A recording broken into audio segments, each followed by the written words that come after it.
በስመ አብ ወወልድ ወመንፈስ ቅዱስ አሐዱ አምላክ። በስመ አብ ወወልድ ወመንፈስ ቅዱስ አሐዱ በስመ አብ ወወልድ ወመንፈስ ቅዱስ አሐዱ አምላክ። ስመናሁ ወዜንክሙ አብየ ዜና ፍስሐ ዘይከውን ለክሙ ወለኩሉ ዓለም። እነሆ ንኩሉ ዓለም ዝኸውን ዓብይ ሓጎስ ኣበስረኩም ኣለኹ። ክቡራንን ክቡራትን ህዝበ ክርስቲያን ብሓፈሻ ኣብ ውሽጥን ወፃእን ሃገር እትርከቡ ኩልኩም ኤርትራውያን እንኳዕ ናብ 2017 በዓል ልደት ጎይታናን መድሓኒናን ኢየሱስ ክርስቶስ ብሰላም ኣብፅሓኩምን ኣብፅሓናን እናበልና መንፈሳዊ ሰላምታና ነቕርበልኩም። እንሆ ንኣኻትኩምን ንኩሉ ዓለም ደስ ዘብል ዓብይ ሓጎስ ኣበስረኩም ኣለኹ ዝብል ቃል ናይ መልአከ እግዚኣብሔር ኮይኑ ንሽዑኡ ነቶም ተጊሆም መጓሲኦም ዝሕሉ ዝነበሩ ጓሶት ክኸውን ከሎ ፍጻሚኡ ግና ንሙሉእ ህዝቢ ዓለም ዝተነግረ ብስራት እዩ።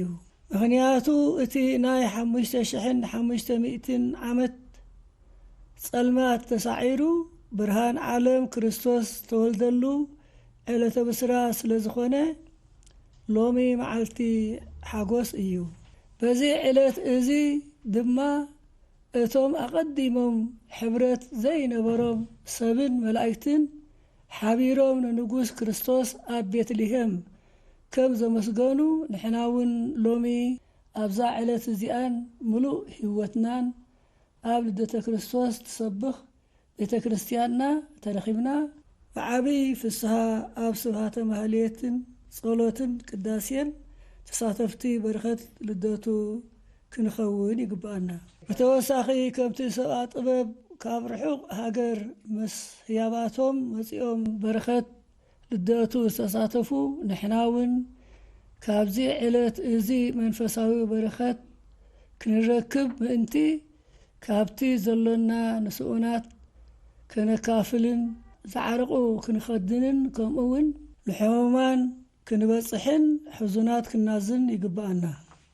ክቡራን ህዝበ ክርስቲያን ከም ዝፍለጥ ቅድስቲ ቤተ ክርስቲያንና መንፈሳዊ ኣቦ ሓላዊ ሃይማኖት መበል ሻድሻይ ቅዱስ ፓትርያርክ ብሓድነትን ስምረትን መሪፃስ ብጸሎትን ኣዋጅን ንምቕብኦም ትዳለወሉ ዘላ ግዜ ብምዃኑ እዚ በዓል ልደትና ፍሉይ ይገብሮ።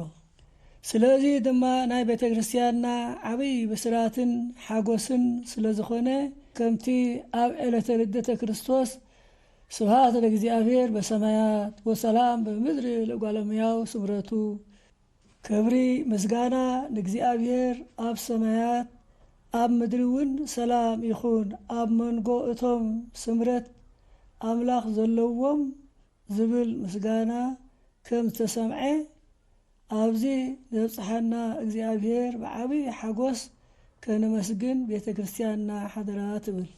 ነዚ ምግባር ምሕረት እግዚአብሔር ኣማላድነት ቅድስት ድንግል ማርያምን ተራዳእነት ቅዱሳን ኣይፈለየና በዓልና በዓል ሓጎስ ገይሩ ሃገርናን ንሙሉእ ዓለምን ብስራት ሰላም ይሃበና። በስመ አብ ወወልድ ወመንፈስ ቅዱስ አሐዱ አምላክ። በስመ አብ ወወልድ ወመንፈስ ቅዱስ አሐዱ አምላክ። በስመ አብ ወወልድ ወመንፈስ ቅዱስ አሐዱ አምላክ።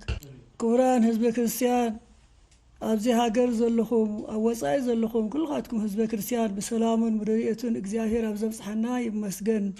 ብዝመፅእ ድማ ብሰላምን ብፍቅርን ክሕልወና እግዚአብሔር ሓሰብና ከስምረልና ቅዱስ ፍቃዱ ይኹነልና አሜን።